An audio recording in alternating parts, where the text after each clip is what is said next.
Rain fell in a steady curtain over the city, blurring the glittering lights of the skyline.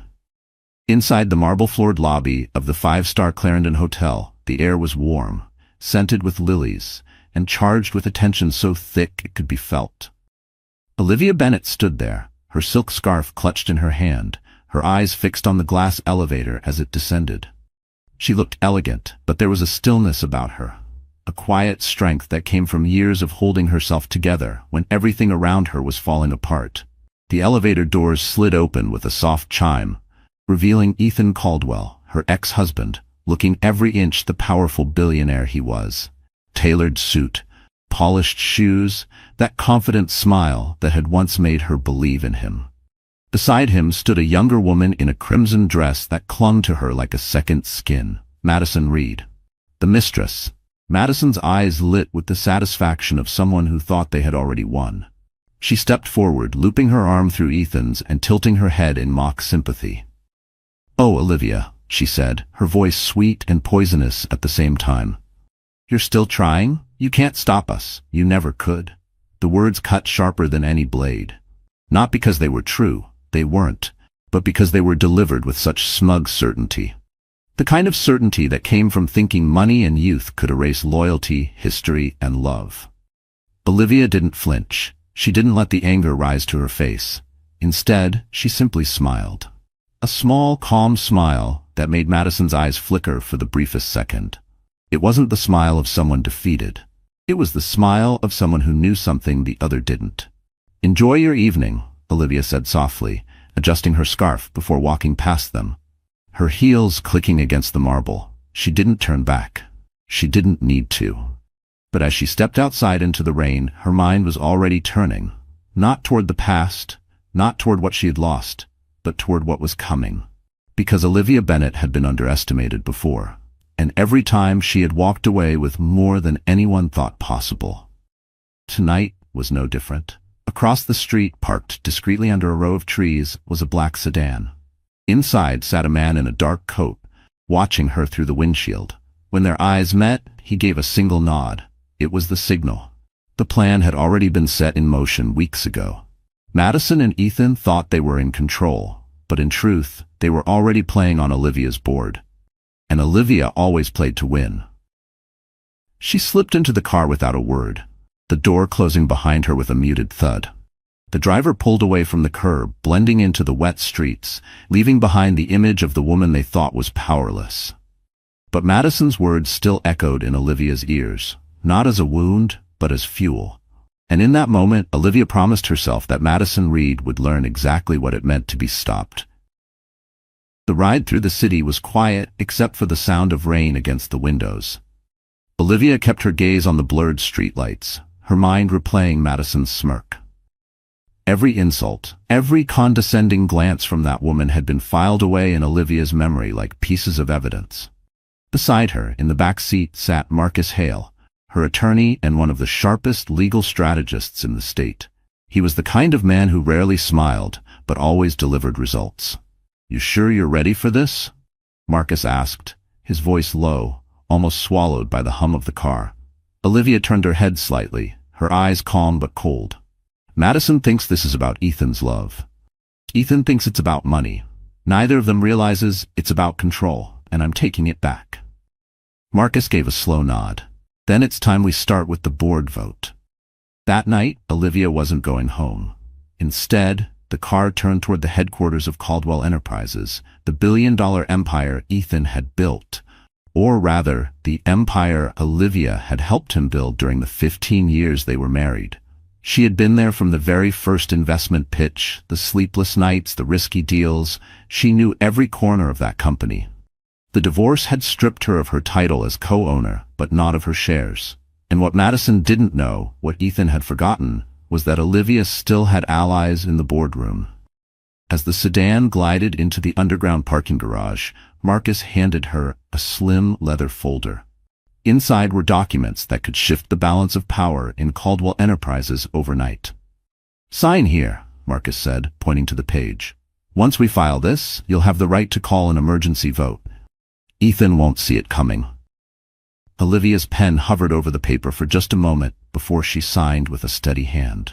When they stepped out into the dimly lit garage, Olivia pulled her coat tighter against the chill.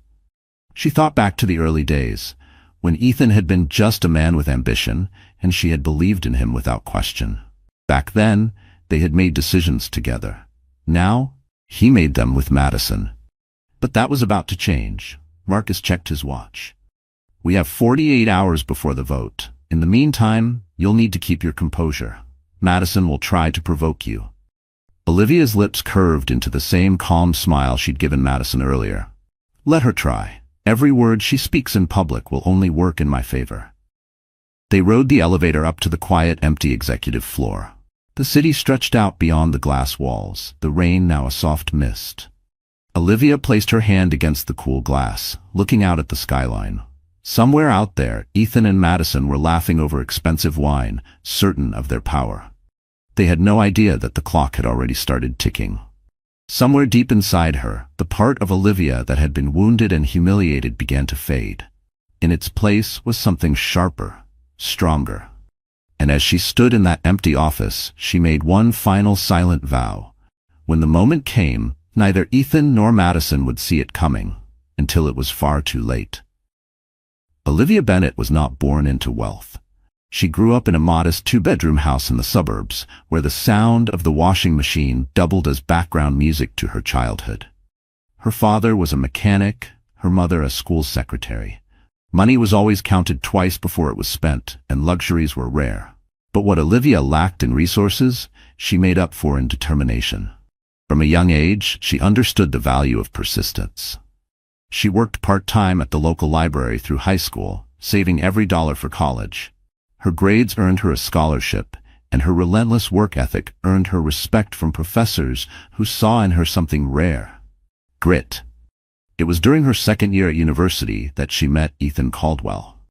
He wasn't a billionaire then, just a young man with big ideas and the kind of charm that made people want to believe in him. He was studying finance, she was majoring in business administration. They met in the campus coffee shop, both buried in textbooks. Ethan had leaned over with that easy smile. "Do you believe in partnerships?" he asked. She laughed, thinking it was a pickup line.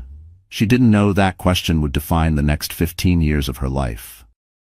They married 3 years later, pooling their limited resources to start Caldwell Enterprises. In the beginning, it was nothing but a cramped office space above a printing shop, a second-hand desk, and 2 laptops. They worked long nights, sometimes sleeping on the office couch. She handled contracts, negotiations, and finances, while Ethan worked the investor circuits, convincing people to fund their vision. Olivia never cared about the spotlight. She was the backbone, the strategist, the planner, the one who saw the roadblocks before they appeared.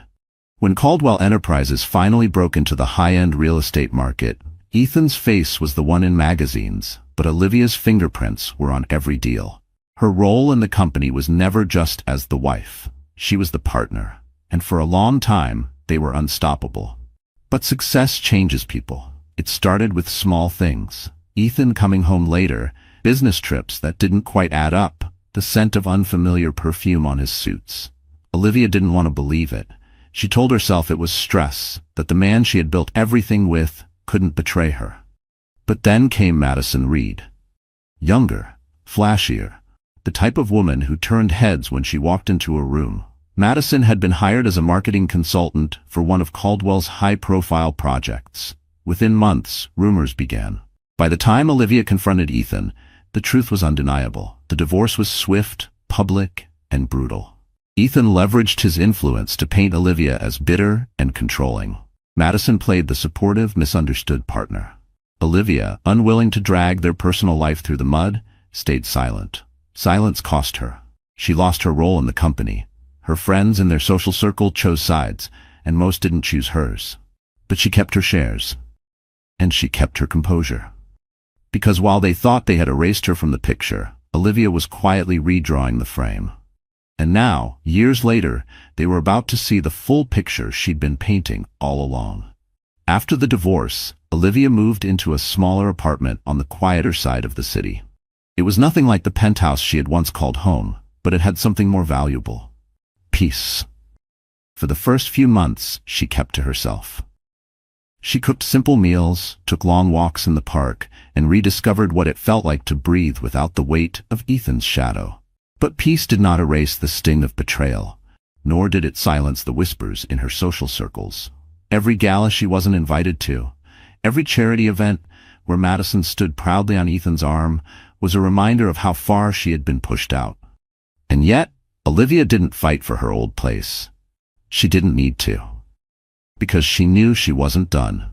While Madison was busy posting curated photos of luxury trips and dinners, Olivia was meeting quietly with industry players Ethan had long ignored: up-and-coming developers, sustainable housing advocates, tech-driven property firms. She invested in ideas Ethan would have dismissed as too small or too risky. Her approach was different now. She wasn't building an empire for someone else's name. She was building her own. And slowly, without fanfare, her investments began to pay off. A small housing project in Portland won a national sustainability award. A tech startup she backed was acquired by a major corporation. These were not headlines Ethan or Madison followed, but they were laying the groundwork for something bigger. Still, every time Olivia crossed paths with Madison in public, the younger woman's smile carried the same unspoken message: "You lost. I won." Olivia would only nod politely, letting Madison believe whatever she wanted. She had learned something important in her years beside Ethan. True power isn't loud. It doesn't need to be announced. It moves quietly, shaping outcomes before anyone realizes it's there.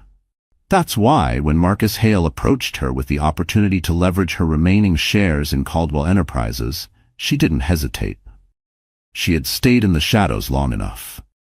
The night she signed those papers in the underground garage, she wasn't just preparing for a boardroom vote. She was setting the stage for her return, not as Ethan's ex-wife, not as the woman scorned, but as the woman who would decide the company's future. In her mind, she could already see the moment. Madison's confident expression cracking, Ethan's voice losing its edge, the board turning their attention toward her. But Olivia knew better than to rush. Revenge, if it was to be satisfying, had to be done with precision. And she had the patience for it. So, she waited. She planned. She watched. And with every passing day, she felt the tide shifting, the balance of power inching back into her hands. What Ethan and Madison didn't know was that the first move had already been made, and the next would change everything.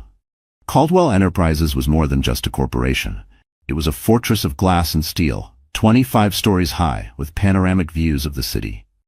The top floors were reserved for executives, while the lower levels buzzed with designers, analysts, and brokers. It was here, in this gleaming tower, that fortunes were made and destroyed with the flick of a pen. Ethan Caldwell ruled this empire with the confidence of a man who believed he was untouchable.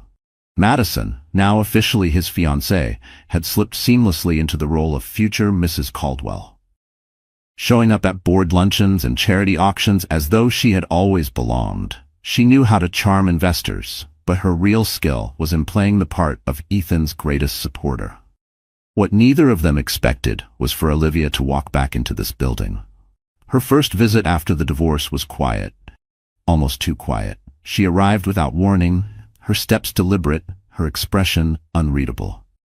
Employees who had once worked under her stopped in mid-sentence as she passed, some avoiding her gaze, others offering small nods of respect.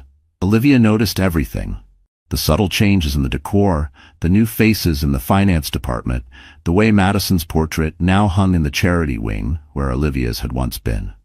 It stung, but it also fueled her. She wasn't here to reminisce. She was here to take stock. Marcus had advised her to treat Caldwell Enterprises like a chessboard. Every executive, every project, every department head was a piece. Some were loyal to Ethan, but some remembered the days when Olivia was the one ensuring their bonuses were paid on time and their families had health insurance. Those were the pieces she would move first. That afternoon, she scheduled private lunches with two senior executives who had been quietly sidelined since Madison's arrival. Both men had worked with Olivia for over a decade. Both had been overlooked for promotions Ethan had handed to Madison's friends. Over coffee, Olivia didn't speak of revenge.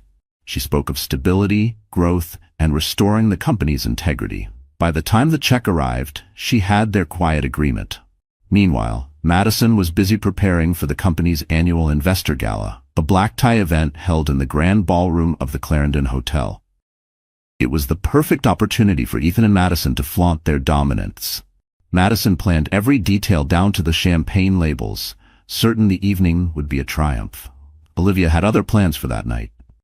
From her vantage point, the gala wasn't just a party, it was a stage, and stages were for performances. She intended to give them one they would never forget. But first, she needed to ensure that when the curtain rose, the audience was already on her side. And that meant turning the quiet murmurs in the boardroom into a chorus loud enough to shake Ethan's throne. The days leading up to the gala were a masterclass in subtle maneuvering. Olivia didn't make grand entrances or bold declarations.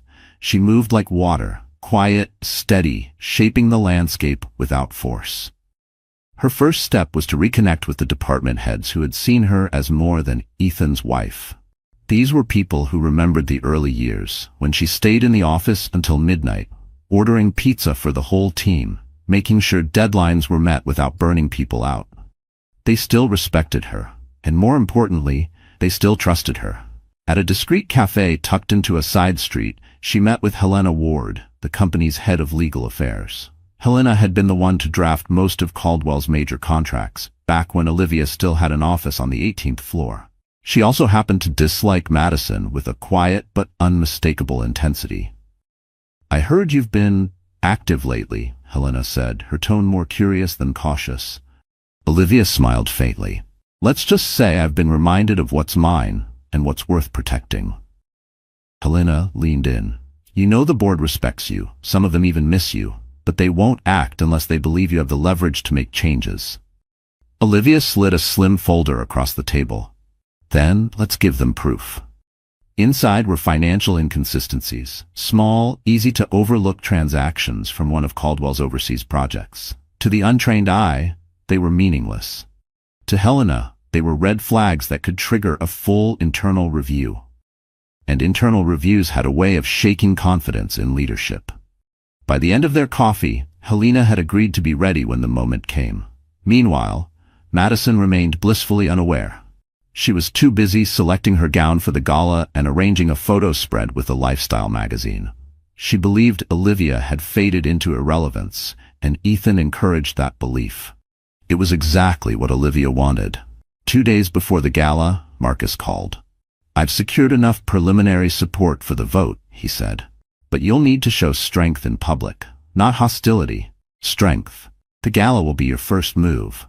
Olivia stood at her apartment window, looking out over the city lights. "They think this is their celebration. I'll make sure it's their warning." The morning of the event, she had a package delivered to the hotel ballroom, a donation check in Caldwell Enterprises' name to a children's housing charity. It wasn't unusual for the company to make such donations, but this one came with a stipulation. It would be presented that night, and Olivia Bennett would be the one to hand it over. By the time Ethan received the paperwork, it was too late to change the program without causing a scene. Madison was livid, but Ethan brushed it off. "Let her have her little moment," he said. "It'll make us look gracious." Olivia knew better. When she stepped onto that stage in front of investors, board members, and the press, it wouldn't just be a photo op. It would be the opening move of the game they didn't even know they were playing. The Clarendon Hotel ballroom glittered under crystal chandeliers, the air filled with the murmur of expensive conversations and the clink of champagne flutes. Gold-trimmed invitations had ensured the guest list was an exclusive mix of investors, board members, and media representatives. Every detail, from the floral arrangements to the live string quartet, had Madison's signature touch. She stood near the stage, radiant in a gold gown, greeting guests with the polished smile of a woman who believed she owned the room. Ethan moved through the crowd beside her, shaking hands, accepting compliments, radiating the kind of confidence only billionaires seemed to possess. Olivia arrived without fanfare. No flashing cameras, no dramatic entrance. Just the quiet grace of a woman who knew she didn't need spectacle to command attention. She wore a deep navy evening gown, simple yet impeccably tailored, her hair swept back to reveal diamond studs Ethan had given her years ago. The symbolism was deliberate. Heads began to turn. Conversations paused. Those who recognized her exchanged quick whispers. Madison's smile faltered for a fraction of a second before returning to its rehearsed warmth. "Olivia," Madison said smoothly when their eyes met.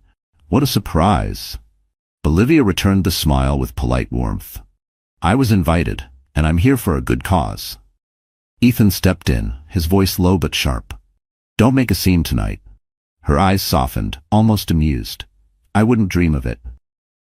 When the evening's program began, the Master of Ceremonies announced the presentation of a significant donation to the Children's Housing Initiative. "This year's donation comes from Caldwell Enterprises," he said, "and will be presented by a very special guest, Olivia Bennett." The crowd murmured, the surprise palpable. Madison's expression froze, but she quickly composed herself as Olivia walked onto the stage with calm confidence.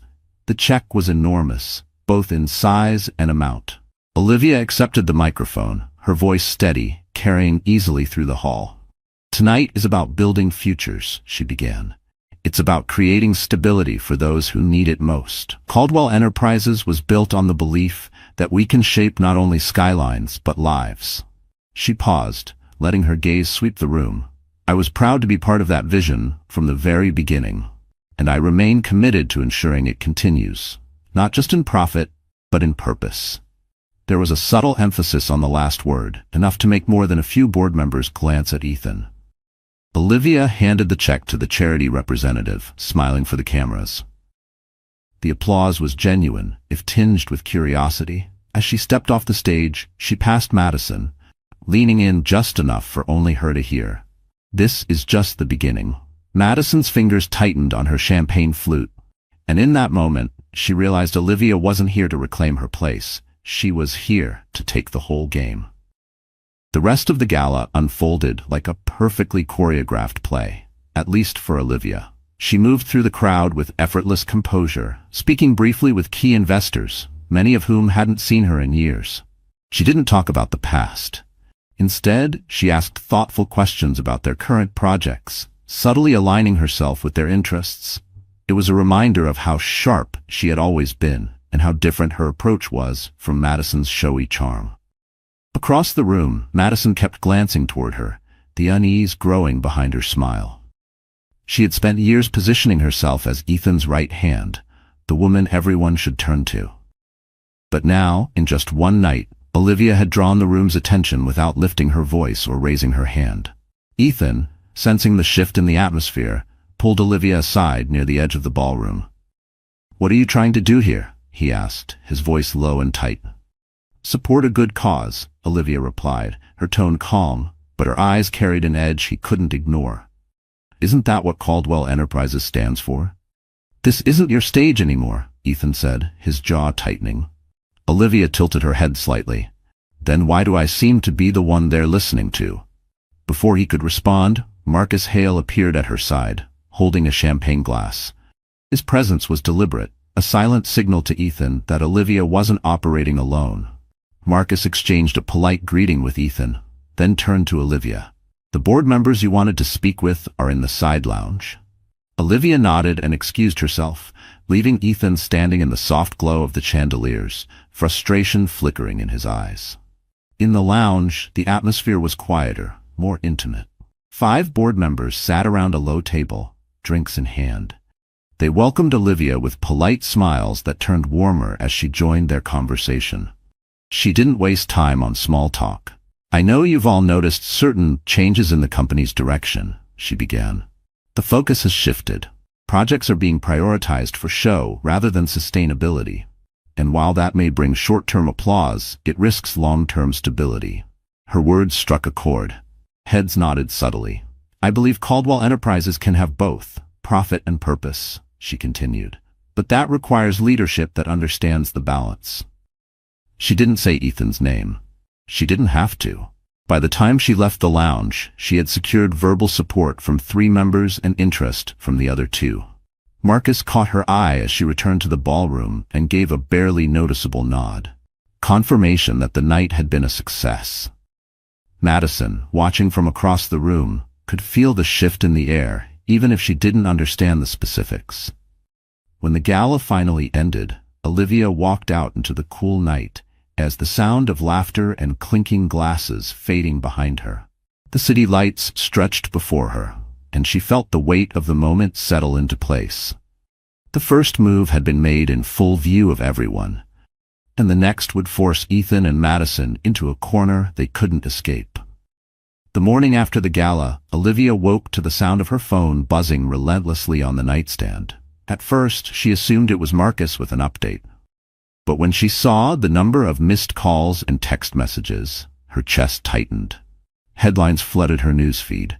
Ex-wife crashes Caldwell Gala, stirs boardroom drama. Olivia Bennett's surprise speech raises questions about motives. The photos were worse. Carefully selected shots where Olivia's expression looked calculating, paired with captions implying she had shown up uninvited and disruptive. The narrative was clear. She was being painted as the bitter ex-wife trying to claw her way back into relevance. Olivia's stomach knotted. This was Ethan's doing. His PR team worked fast, and they knew exactly how to twist an image. Madison's fingerprints were probably on it too, ensuring the coverage struck at Olivia's credibility. Marcus called. "They're trying to control the story," he said bluntly. "It's not illegal, but it's strategic. If the board believes you're creating instability, it could weaken our position before the vote." "I should have expected this," Olivia murmured, staring out the window at the gray morning sky. Ethan doesn't like to be challenged. Her phone buzzed again, this time with an email from the charity she had supported the night before. The director apologized for the confusion surrounding her presentation, explaining that Caldwell Enterprises had clarified the event's original plan. The subtext was obvious. They were distancing themselves from her to avoid friction with Ethan. It stung more than she expected. By midday, Olivia's name was trending on social media, with comments ranging from sympathetic to scathing. Friends who had stayed quiet during her divorce now avoided her messages entirely. That afternoon, Marcus met her at her apartment, his expression grim. "They're not just attacking your image. They've pushed forward an internal audit request claiming your presence at the gala violated the non-compete clause from your divorce settlement." Olivia blinked. "That clause doesn't apply to charitable events." Marcus's mouth tightened. "They're betting you'll waste energy defending yourself instead of preparing for the vote." It was a clever move, and for the first time in years, Olivia felt the familiar weight of doubt pressing against her chest. She had been so careful, so deliberate, and yet Ethan and Madison had managed to put her on the defensive overnight. She spent the evening pacing her living room, replaying every moment of the gala in her head. Had she been too bold? Too obvious? The thought that maybe she had miscalculated gnawed at her. By midnight, she was sitting in the dark with a glass of wine, the city lights casting long shadows across the room. The silence felt heavier than usual, and for the first time since this began, Olivia wondered if she had underestimated just how far Ethan and Madison were willing to go to keep her out. Sleep didn't come. When it finally did, it was shallow and full of noise. Camera shutters, whispers, a cold ballroom with too many eyes. By morning, Olivia felt older than she had in years. She made coffee and stood at the window, watching buses breathe steam on the street. For a moment, she wished she could be invisible again, the way she had been in the small apartment right after the divorce. Quiet, unremarkable, unseen. Her phone rang. It was Helena Ward. "You should come in," Helena said. "There's movement." Olivia arrived at Helena's office with a scarf tied tight at her neck, like armor. Helena shut the door and slid a document across the desk. "Madison filed a formal complaint with the Compliance Committee at dawn. She claims you attempted to influence the board with a charitable act arranged without proper approval." Olivia kept her face still. The donation was routine. The program's team signed off. "True," Helena said, "but they're framing it as a misuse of branding to sway votes. It's flimsy, but it gives them an excuse to drag you through a review." Olivia sat back, feeling the tiredness sink into her bones. "They want me to show up defensive. They want me to look like trouble." Helena's gaze softened. "You're not trouble. You're memory, and memory scares people who want to rewrite the past." The words landed like a hand on her shoulder. Olivia nodded once. "What about the overseas irregularities?" "I'm ready," Helena said. "But if we go now, Ethan will call it retaliation. We need something cleaner." Back at her apartment, Olivia found a small envelope slipped under her door. Inside was a handwritten note. You have more friends than you think. Check the end of quarter vendor list, Horizon Logistics. No signature. No return address. Olivia frowned. Horizon Logistics was a minor partner on a Caldwell project. She opened her laptop, pulled up old files, and traced 2 payments that split into 3 shells before landing in a boutique account linked to a social media agency, Madison's agency. Her heart didn't race. It settled. This was familiar ground. Numbers, patterns, intent. She saved everything and sent the file to Helena with a short line. Confirm and timestamp. Quietly. The rest of the day pressed in. Reporters called. Old acquaintances texted to check on her, with messages that sounded like fishing lines. By late afternoon, she took a walk to clear her head. On the corner market stoop, she ran into Mrs. Alvarez, the widow from her building who kept tomato plants and chipped paint cans. "Mi hija," Mrs. Alvarez said, patting Olivia's hand. "People talk big when they're afraid. I know you. You don't push. You stand. That's stronger." Olivia felt something unclench. "Thank you." When she returned upstairs, Marcus was waiting at her door, tie loosened, eyes tight. "They moved faster than I thought." "How bad?" "Ethan's lawyers filed for a temporary injunction to suspend your voting rights until the questions are resolved. They're trying to freeze you out before the board meets." Olivia exhaled. "They want me sidelined and embarrassed." "They want you gone," Marcus said. "But listen, this judge is fair. We have standing. Helena's review will help, but we need something that shows intent, not just sloppiness." Olivia opened her laptop and turned the screen toward him. Horizon Logistics. Follow the trail to the social media agency, then to the boutique account. She tapped the mouse. It lands where Madison stands. Marcus's face changed. If this holds, it's not just leverage. It's leadership risk. And leadership risk, Olivia said, is a board's language. He nodded. "I'll file a notice of opposition tonight. Hearing is set for 8 a.m. tomorrow." The apartment went quiet. Outside, sirens faded. Inside, 2 cups of coffee cooled on the counter. Olivia sat at the table and folded her hands. She felt the fear. She let it be there. Then she put it to work. "I won't fight them with anger," she said. "I'll fight them with the truth." Marcus stood. "Try to sleep. I'll text at first light." He left. The lock clicked. Olivia looked at the envelope again, the neat handwriting, the unsteady letters. "More friends than you think." She closed her eyes, and for the first time all day, a memory rose. The early mornings when she and Ethan shared one cheap desk and believed in something simple: build well, do right. She had kept her half of that promise. A knock sounded at the door. Not Marcus, not a neighbor. 3 firm raps, official and dry. Olivia opened it to a young clerk holding a brown envelope. "Miss Bennett?" he asked. "Yes." He handed it over. "Notice of emergency hearing. 8 a.m. Judge Patel." Olivia thanked him, closed the door, and pressed the envelope flat on the table. She smoothed the paper with both hands, steady and slow. Tomorrow would decide whether she walked into that boardroom with a voice, or watched them lock the doors without her. The courthouse was a tall, square building with no glamour, no chandeliers, just cold stone, fluorescent lights, and the faint smell of paper and ink. Olivia arrived early, wearing a charcoal gray suit and carrying only a slim folder. Marcus was already there, pacing in the hallway, outside Judge Patel's chambers. "Helena confirmed everything," he said in a low voice. "The Horizon Logistics trail is solid. Funds moved through Madison's agency in a way that violates corporate governance. It's not just sloppy, it's deliberate." Olivia's expression didn't change. "Will it be enough to stop the injunction?" "More than enough," Marcus said. "If the judge sees this, she won't just throw out their motion. She may order an inquiry into Ethan's leadership." The hearing started promptly at 8. Ethan sat across the aisle with his legal team, perfectly groomed in a navy suit. Madison was beside him, dressed in muted gray as if to project seriousness. She didn't look at Olivia, but Olivia could feel the tension radiating from her. Judge Patel wasted no time. "We are here regarding Caldwell Enterprises' request for a temporary injunction against Ms. Bennett's voting rights. Counsel, proceed." Ethan's attorney launched into a well-rehearsed argument about protecting company stability and avoiding conflicts of interest. He painted Olivia as a disruptive force, framing the gala incident as a calculated move to sway board sentiment. Marcus rose slowly. "Your Honor, The petitioner claims my client poses a risk to the company's stability. What they have failed to disclose is that the company's current leadership has been engaging in transactions that not only lack transparency, but directly benefit a personal associate. He opened the folder and handed a set of documents to the clerk. We have traced payments from Caldwell Enterprises through Horizon Logistics to an unlisted account tied to Ms. Madison Reed's marketing firm.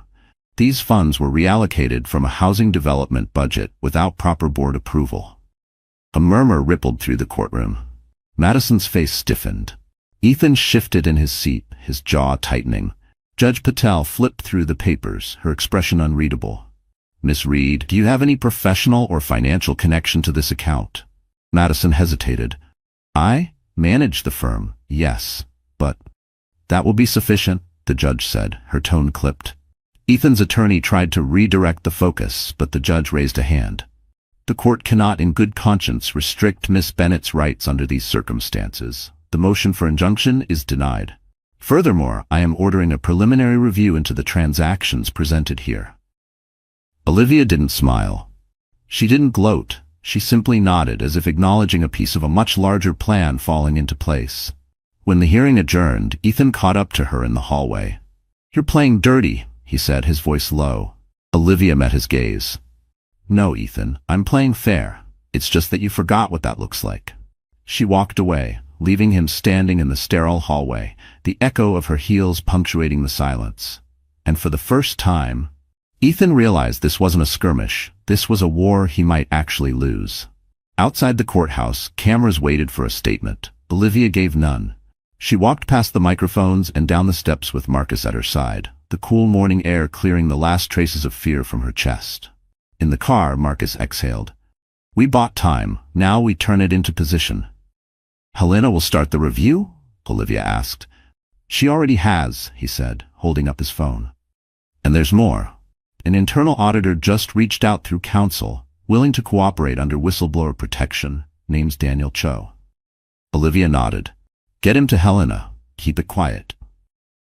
They drove to a small conference room Marcus kept for sensitive meetings. No windows, no receptionist, nothing to overhear.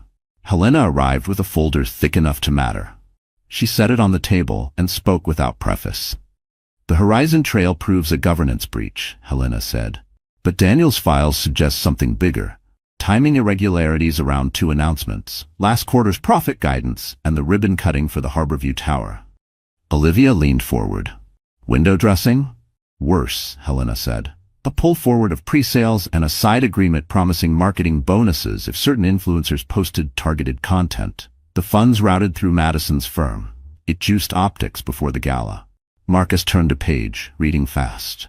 If the review confirms this, it undermines investor trust. The board can't ignore it. They'll try, that Helena replied, unless you give them a safer landing than Ethan. Olivia looked down at her hands, remembering those first months above the printing shop. The cheap desk, the shared thermos of coffee, the rules they swore they'd keep. Build well. Do right. She raised her eyes. I'll give them a landing. From her bag she took a flat, weathered envelope, tan paper, a blue ink signature fading at the edges. This has been in my safe for 12 years, she said. Founder's resolution, executed when we took our first institutional check. Ethan insisted on control. I insisted on a safeguard. Marcus scanned, then stopped. A leadership continuity clause, triggered by a formal review for conflict of interest. He read again, slower. Upon trigger, either founder may nominate an interim chair, subject to a simple majority at a special meeting. Helena's eyebrows rose. You can force a vote on the chair. I can nominate a stabilizing choice, Olivia said. Someone the board trusts more than Ethan, and far more than Madison. Who? Marcus asked. Olivia's answer was ready. Agnes Whitmore. Helena sat back, impressed. Agnes was the eldest board member, a first-round investor with a reputation for fairness and a long memory of who had kept promises when the company was small. She also disliked spectacle. Agnes will accept if it protects the company, Olivia said. And it will. The plan unfolded quickly. Marcus drafted the notice for a special meeting. Helena queued the documentation to the board's secure portal, time-stamped and clean. Olivia wrote a short letter, calm, respectful, focused on stewardship, not revenge. No accusations, just the clause, the nomination, the path forward. By late afternoon, the first tremor reached Ethan. He called. Olivia let it go to voicemail. He texted, "We can settle this privately." She set the phone face down and signed the notice. At 6, she met Agnes at a quiet tea room on Birch Street, far from the kind of places that end up tagged on social media. Agnes arrived with a cane and clear eyes. "I won't be used for theatrics," Agnes said without greeting. "You won't be," Olivia replied. "You'll be used for steadiness." They spoke for 20 minutes. Olivia outlined the clause, the court ruling, the review. She didn't embellish. Agnes listened, then nodded once. "If the company is under a cloud, it needs shade, not lightning. I'll allow my name." Olivia stood, gratitude warm and simple. "Thank you." Back in the car, Marcus's phone lit. "Board portal shows your notice delivered," he said. "Meeting set for 48 hours. Ethan is furious. Madison's PR is spinning, but the market's already whispering." Olivia watched the city slide past. Bus stops, grocery lines, windows lit with small lives that had nothing to do with empires. She felt steady, like stone set right in the river. When they reached her building, she stepped out into the cool evening and checked her messages. One new text. An unknown number. "More friends than you think. Check Harborview change orders. Suite PH2. Personal finishes. Not billed to personal. No signature." She forwarded it to Helena. She hung her coat, boiled water, and stood at the counter while steam rose from the kettle. The apartment was quiet again, but not heavy. The different quiet. The kind that comes just before a door opens. She poured tea, took a slow breath, and looked at the letter she'd sent, the clause she'd kept, the line she'd drawn. In 48 hours, the board would sit, the clause would stand, and Olivia Bennett would walk in with a single nomination that could remove Ethan's power in one vote. 48 hours could feel like a lifetime or a blink, depending on how you use them. Olivia used every minute with precision. The morning after serving the notice, she met with a stylist recommended by Helena. The woman was efficient, discreet, and understood instantly what Olivia needed. Not glamour, Olivia told her. Authority, respect, strength. By noon, her wardrobe had shifted from soft tones and understated cuts to tailored lines and deeper colors. Charcoal, navy, and forest green replaced beige and cream. A structured blazer replaced the cardigans she'd worn in quieter days. "You want them to remember you not as Ethan's wife," the stylist said, adjusting a lapel, "but as Olivia Bennett, co-founder." Next came the media. Marcus had been cautious, advising her to stay quiet, but Olivia knew silence could sometimes be mistaken for weakness. She arranged one interview, not with a flashy outlet, but with a respected financial journal, whose readership included many Caldwell investors. The piece focused on corporate governance, the responsibility of leadership, and the importance of protecting shareholder value. She never mentioned Ethan or Madison by name. The result was subtle, but powerful. It reframed her as a steward of the company's future, rather than a disruptor of its present. Meanwhile, Helena and Daniel Cho worked through the Harborview change orders. The findings were worse than expected. Custom finishes for a penthouse unit, billed through project funds, with no personal payment logged. The unit in question? Reserved for special promotional purposes, and currently under Madison's name. "Do we use it before or after the vote?" Marcus asked. "After," Olivia said without hesitation. "We win the chair first, then the review does the rest." The night before the meeting, Olivia sat at her desk, reviewing her remarks. She didn't need to persuade everyone, just enough to secure a simple majority. Her approach would be calm, factual, and forward-looking. The personal history would stay buried. She thought about her father's hands, stained with oil from the garage, and her mother counting coins at the kitchen table. They'd taught her that dignity wasn't loud. It was in showing up, in doing the work, in keeping your word even when no one's watching. Tomorrow, she would show up. The morning of the vote, the Caldwell boardroom was already humming when Olivia arrived. She walked in wearing a deep navy sheath dress under a fitted blazer, her hair swept into a low chignon, a single silver brooch on her lapel. Conversations dipped for just a second before resuming. Ethan was at the far end of the table, Madison beside him in a sharp white suit. Madison's eyes flicked over Olivia's appearance, and for the first time, there was no smirk, only calculation. Marcus slid into the seat next to Olivia, his briefcase clicking shut. "Everything's in motion," he murmured. Olivia set her notes on the table, her gaze steady. Good. Let's begin.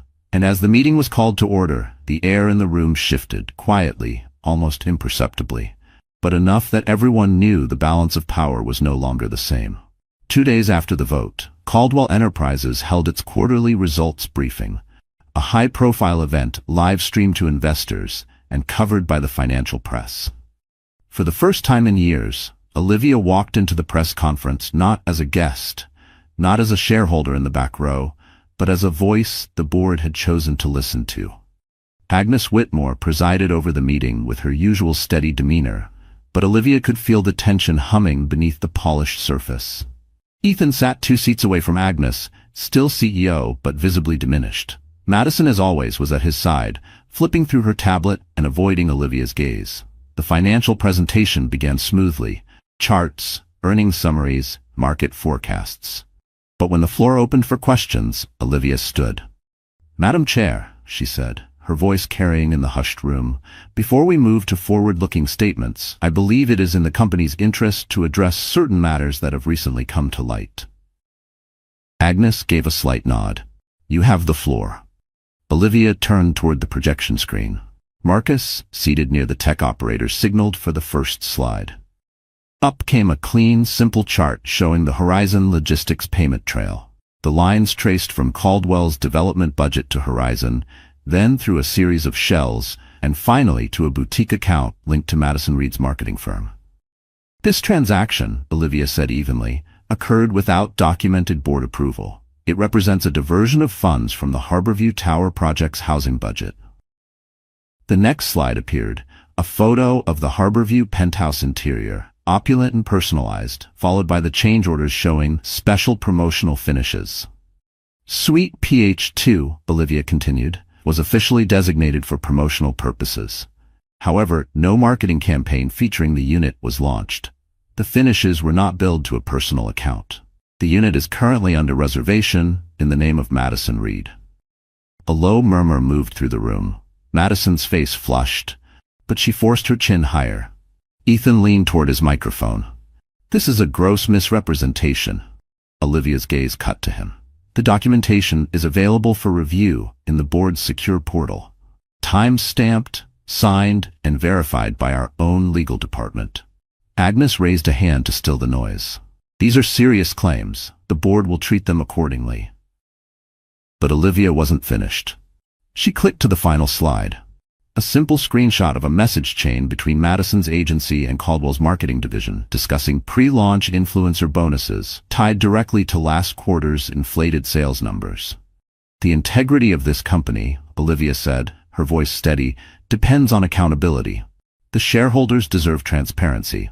The employees deserve leadership that serves their interests, not personal luxuries." When she sat down, the room was silent except for the sound of reporters typing furiously. Agnes cleared her throat. "This meeting will recess for a closed board session, members only." As they filed out, Madison brushed past Olivia, her whisper sharp enough to cut. "You think you've won?" Olivia didn't look at her. "This isn't winning, Madison. This is telling the truth." And in that moment, Madison's eyes showed something Olivia had never seen before: real fear. 2 days after the vote, Caldwell Enterprises held its quarterly results briefing, a high-profile event live-streamed to investors and covered by the financial press.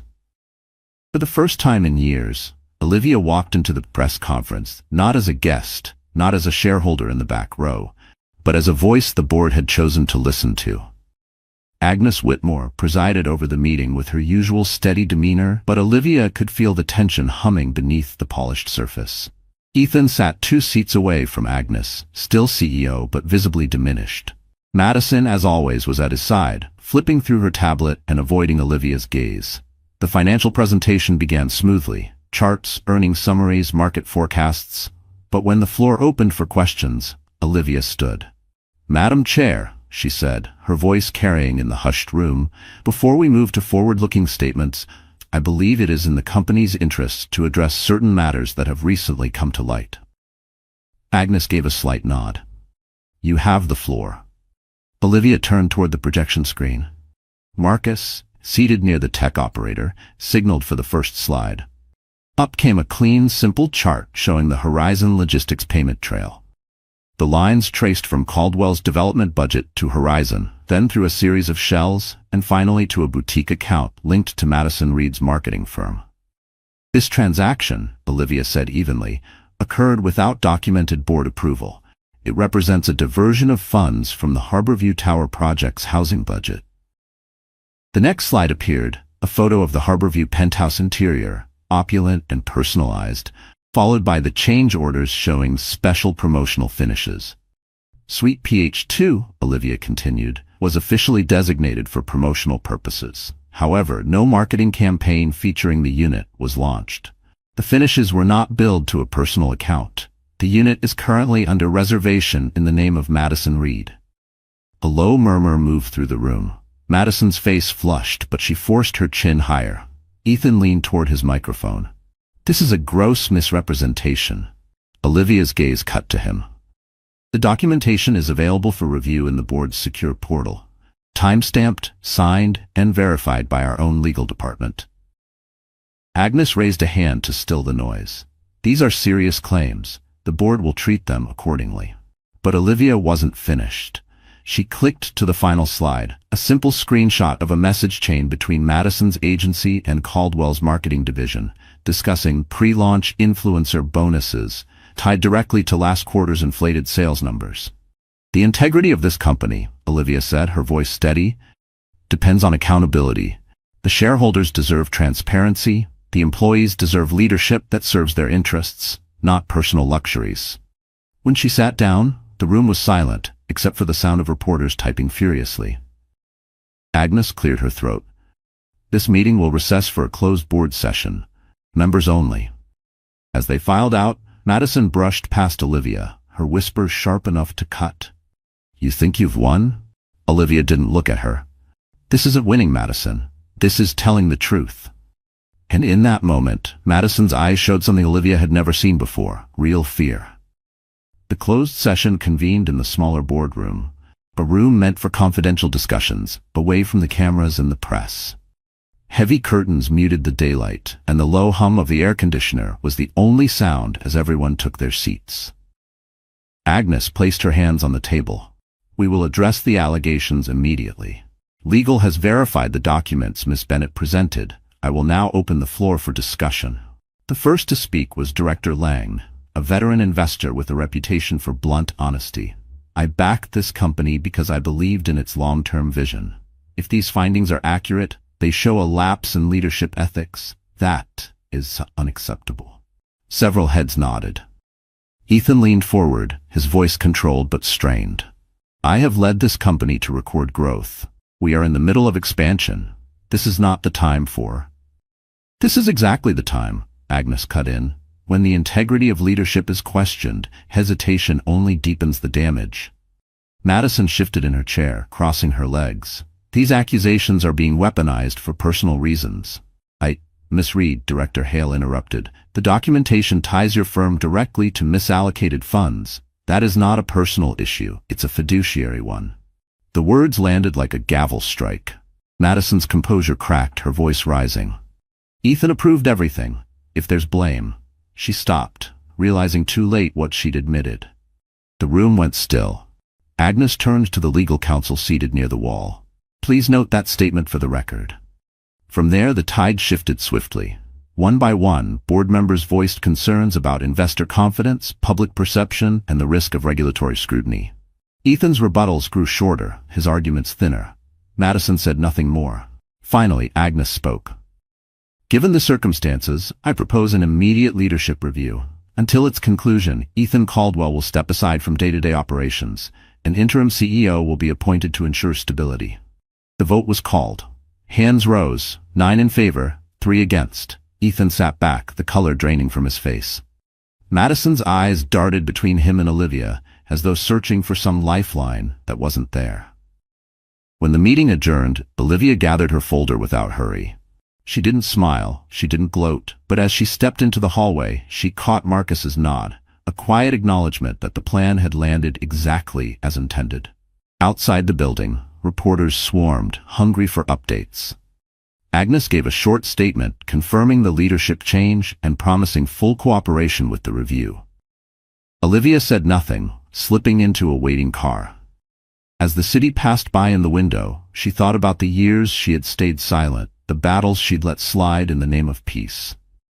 That chapter was over. Her phone buzzed, a text from the same unknown number as before. "Check tomorrow's headlines. You'll like them." Olivia looked out at the skyline, the weight in her chest replaced by something lighter, steadier. The war wasn't over, but the balance had shifted for good. And for the first time, Ethan and Madison were no longer the ones deciding what came next. Caldwell CEO steps aside amid misuse of funds probe. Marketing ties to luxury penthouse raise ethics questions.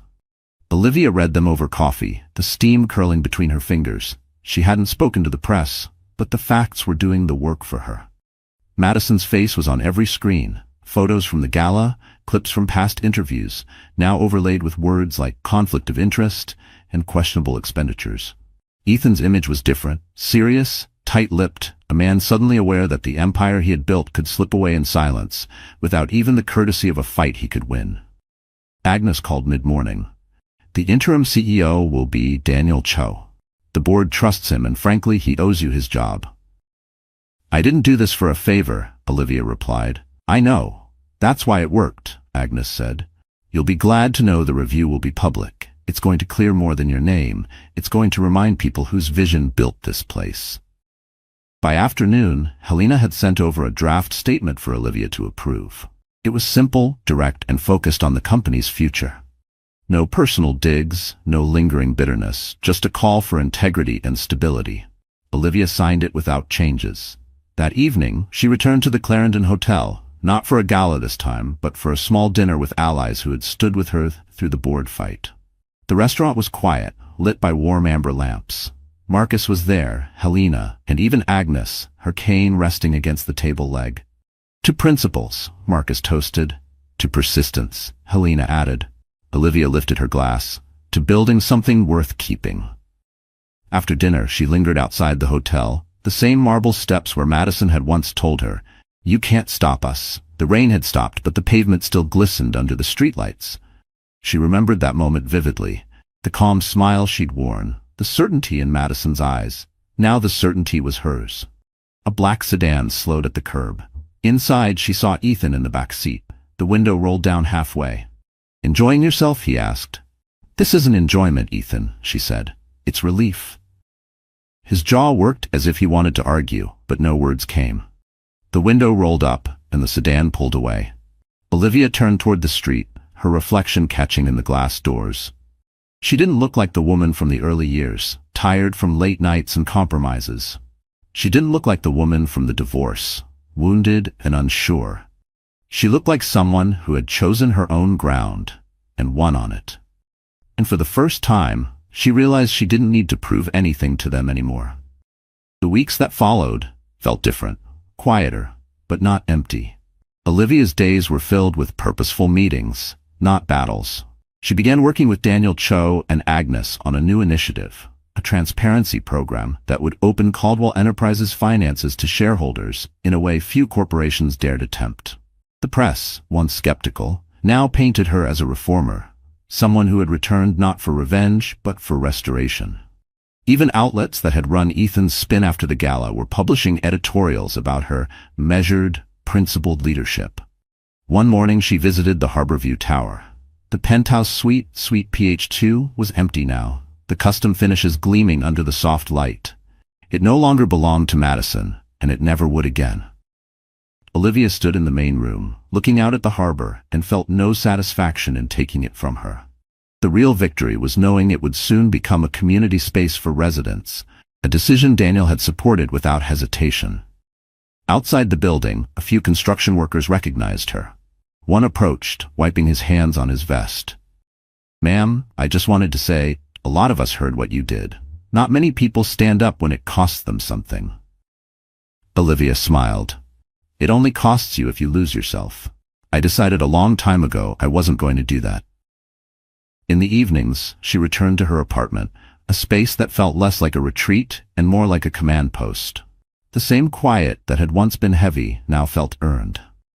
She started writing again. Notes, reflections, even the beginnings of a memoir about building and protecting something worth keeping. One Friday afternoon, she received an envelope in the mail. No return address, just her name in that same steady handwriting she had seen twice before. Inside was a single sentence: "They underestimated you because you let them." She set it on her desk and left it there, a reminder not of bitterness, but of the truth. Power isn't always in what you take, it's in what you choose to keep. By the end of the quarter, Caldwell Enterprises had regained investor confidence. Ethan had resigned from the CEO role entirely, citing personal reasons. Madison had vanished from the press circuit. The company's stock was steady, the projects on track, and the culture, slowly, was shifting back toward the values Olivia had once built into it. On the last day of the quarter, she stood on the balcony of her apartment, looking out over the city as the sun dipped low. The streets below bustled with ordinary lives: children in backpacks, couples holding hands, a man carrying groceries in one arm and a bouquet in the other. This was why she had fought. Not for titles, not for headlines, but to leave something better than she had found it. She took a slow breath, letting the air fill her chest. Somewhere in the distance, church bells rang the hour. And with that, Olivia Bennett closed the chapter, not with triumph over someone else, but with the quiet victory of having kept her own name untarnished. Spring came early that year. The city shook off its winter coat, trees dusted in pale green, cafe tables spilling onto sidewalks again. Olivia walked through it all with a lighter step, as though the long, cold season that had wrapped around her life had finally broken. 3 months had passed since the leadership change at Caldwell Enterprises. Daniel Cho had proven to be the steady hand she knew he could be, guiding the company through the investigation and implementing the transparency program they had discussed. Investors responded positively, employees more so. Ethan's name still appeared occasionally in the business press, usually in connection with past leadership or former CEO. Madison's, however, had almost vanished. The penthouse that once symbolized her place in Ethan's world now symbolized the opposite, a reminder that shortcuts and vanity projects always leave a mark. Olivia didn't waste energy following their downfall. She had learned that true closure isn't watching someone else fall, it's knowing you can move forward without them in your shadow. Her own days were full, but not frantic.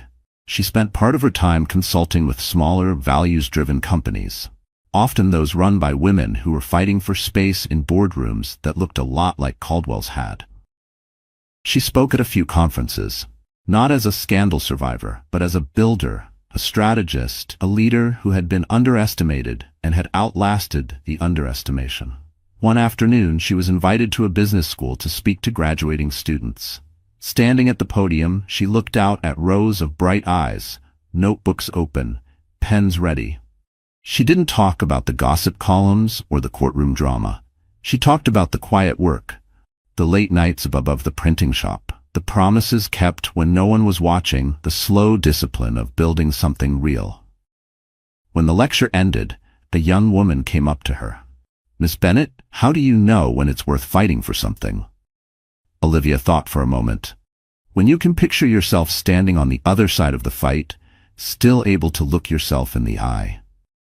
Walking back to her car that day, she realized she had just described her own journey without meaning to. Later that week, she visited her parents' graves, bringing fresh flowers.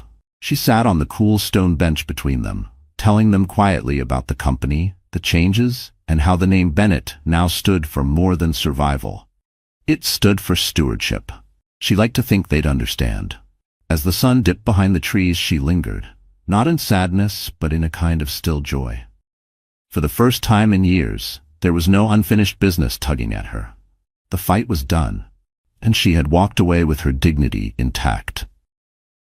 On a soft Sunday morning, Olivia sat by her apartment window with a notebook open, the city humming gently below. She had been writing more these days, not corporate reports or strategy memos, but personal reflections.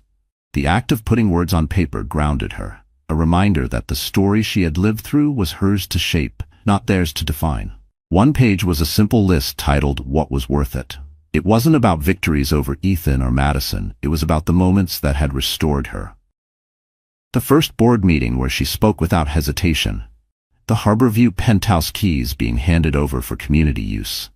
The thank you note from a young project manager who said she felt safer speaking up after watching Olivia do the same. The list was longer than she expected. She closed the notebook with a small smile. That afternoon, she took a walk through the harbor district. It had been years since she could do that without feeling the weight of the Harborview Tower looming over her. Today, she stepped inside without an invitation. The lobby smelled faintly of polished wood and fresh flowers. A receptionist recognized her and offered a tour of the new community space. Children's laughter echoed in the converted lounge, where the penthouse's custom finishes still gleamed, now serving as a gathering place for residents. A mural painted by local artists covered one wall, bright blues and golds swirling into the outline of a city skyline. Olivia traced the mural's edge with her eyes, feeling a quiet pride. Not the sharp thrill of a win, but the deep settled satisfaction of seeing something broken made whole again. On her way out, she passed a newsstand. The headline on a folded business magazine caught her eye. Caldwell Enterprises, Rebuilding Trust from the Inside Out. Inside, the article credited Agnes Daniel and shareholder advocate Olivia Bennett for leading the transformation. She bought the copy, not as a trophy, but as a keepsake. Back at her apartment, she placed the magazine next to the anonymous notes she had kept, the ones that had led her to the evidence she needed. She still didn't know who had sent them, and maybe she never would. It didn't matter. Sometimes allies came in the form of quiet hands nudging you forward when the road was steep. That evening, she stood on her balcony as the sun burned the horizon gold. The city was alive beneath her, endless stories unfolding in windows and streets. She thought of all the people she'd met who carried their own private battles. Some they'd win, some they wouldn't. She knew now that survival wasn't the measure, integrity was. Holding to it when it cost you something, protecting it when it would be easier to let it go. Olivia took one last sip of tea, set the cup down, and breathed in the evening air. The chapter was over.